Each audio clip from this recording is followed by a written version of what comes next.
Hello friends, welcome to Taste Trips Tips. ഇനി ഞാനൊരു healthy ആയിട്ടുള്ള ഒരു വിഭവമാണ് കാണിക്കുന്നത്. ഇതൊരു പുട്ടാണ്. വളരെ ഈസി ആയിട്ട് തയ്യാറാക്കാൻ പറ്റുന്ന ഒരു പുട്ട്, ഹെൽത്തി പുട്ട്. ഇതിന് പ്രധാനമായിട്ടും 2 ചേരുവകളാണ് വേണ്ടത്. നമുക്ക് എന്തൊക്കെയാണെന്ന് നോക്കാം. ഞാനിവിടെ 1 കപ്പ് ഓട്സ് എടുത്തിട്ടുണ്ട്. ഇൻസ്റ്റൻറ്റ് ഓട്സ് ആണ് ഞാൻ എടുത്തിരിക്കുന്നത്. 1 കപ്പ് റോൾഡ് ഓട്സ് എടുത്താലും മതി. ഇതൊരു മിക്സിയുടെ ജാറിലേക്ക് ഇട്ട് കൊടുക്കുക. ഇതിനെ ഒന്ന് പൊടിച്ചെടുക്കുക. വലിയ തരികളൊന്നുമില്ലാതെ പൊടിച്ചെടുത്തിട്ടുണ്ട്. ഇതൊരു ബൗളിലേക്ക് മാറ്റുക. ഇനി നമുക്ക് ഈ ഓട്സ് ഒന്ന് കുഴച്ചെടുക്കണം. അതിനായിട്ട് 1/2 കപ്പ് വെള്ളം എടുക്കുക. അതിലേക്ക് 1/4 ടീസ്പൂൺ ഉപ്പിട്ട് നന്നായിട്ട് അലിയിപ്പിച്ചെടുക്കുക. ഇനി ഈ ഉപ്പ് ചേർത്ത വെള്ളം കുറേശ്ശെയായി പൊടിച്ച ഓട്സിലേക്ക് ചേർത്ത് കൊടുക്കുക.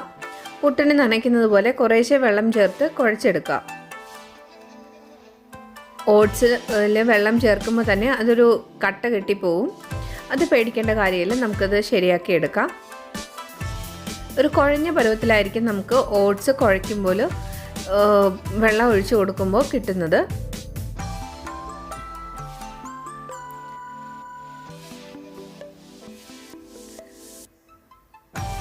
ഇതുപോലെ ഒരുപാട് ലൂസായി പോകാതെ ഒരു കുഴഞ്ഞ പരുവത്തിൽ ഒന്ന് വെള്ളം നനച്ച് കൊടുക്കുക. ഏകദേശം എല്ലാം കുഴഞ്ഞു വന്നിട്ടുണ്ട്, കയ്യിലൊട്ടുന്നുണ്ട്. ഈ ഒരു പാകത്തിന് കുഴച്ചെടുക്കണം. ഇനി ഇതുപോലെ കുഴഞ്ഞിരിക്കുന്ന മാവ് ഒന്ന് റെഡിയാക്കി എടുക്കുന്നതിനായിട്ട് ഒരു മിക്സിയുടെ ജാറിലേക്ക് തന്നെ ഇട്ട് കൊടുക്കാം. ഈ കുഴഞ്ഞ മാവ്, ഉണ്ടകെട്ടിയിരിക്കുന്ന മാവ് മിക്സിയുടെ ജാറിലേക്ക് ഇട്ട് കൊടുക്കുക. അതിനുശേഷം നമ്മുടെ പുട്ട് കുറച്ചുകൂടെ ഒന്ന് ഹെൽത്തി ആക്കുന്നതിന് വേണ്ടി ഞാൻ റാഗി പൗഡർ ചേർക്കുകയാണ്. 1/2 കപ്പ് റാഗി അഥവാ കുവരക് പൊടിച്ച പൊടിയാണ് എടുത്തിരിക്കുന്നത്. അത് 1/2 കപ്പ് ചേർത്ത് ഒന്ന് മിക്സിയുടെ ഒന്ന് കറക്കിയെടുക്കുക. അപ്പോൾ ഈ ഉണ്ട കെട്ടിയതെല്ലാം മാറി നല്ല പൗഡറായിട്ട് വന്നിട്ടുണ്ട്. ഇനി നമുക്ക് പുട്ടുകുറ്റിയിലേക്ക് നിറച്ച് കൊടുക്കാം. ചില്ലിടുക. ആവശ്യത്തിന് തേങ്ങ ചേർത്ത് കൊടുക്കാം.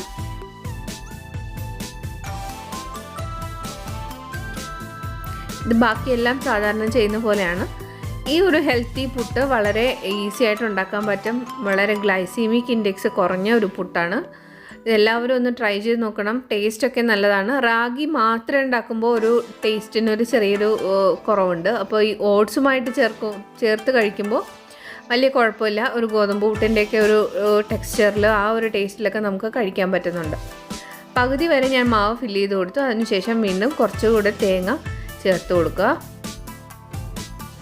ഇനി ബാക്കി പകുതിയും കൂടെ നമുക്ക് മാവ് ചേർത്ത് കൊടുക്കാം. ഇത് കറക്റ്റ് ഒരു കുറ്റിപ്പുട്ടിനുള്ള മാവുണ്ട്.